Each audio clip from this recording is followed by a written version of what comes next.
यामध्ये सुद्धा मी जसं पहिल्यांदा म्हटलं की संवाद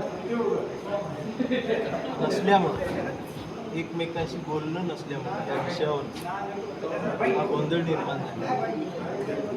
यातून फायदा तोटा हे नंतर बघता येईल. जे आज एकमेकांकडं महापुरुषांचं नाव घेऊन एकमेकांकडे रागाने पाहणं, अण्णाभाऊ साठेंचं नाव घेऊन इकडचे चिडवतात, बाबासाहेबांचं नाव घेऊन तिकडचे चिडवतात, हे आमच्या बुद्धीचं रिव्हर्स प्रवास सुरू झाला.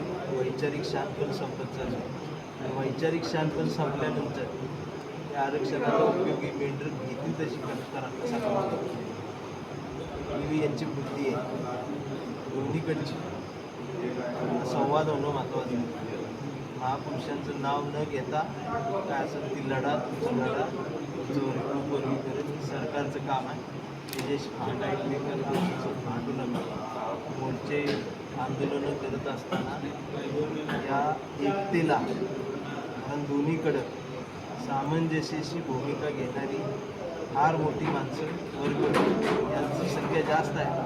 भावनेला कुठं ठेच लागू न देता काय नवीन ते पोरं वाचत नाही, त्यांना इतिहास माहीत नाही, त्यांना विचार आमच्या महापुरुषांचे माहीत नाही. काही तोंडाला बरळं देतील असं ते भाषणं त्यांच्या ऐकून असं वाटतं की त्यांची नाही, त्यांना लिहून दिली भांडण लावण्यासाठी.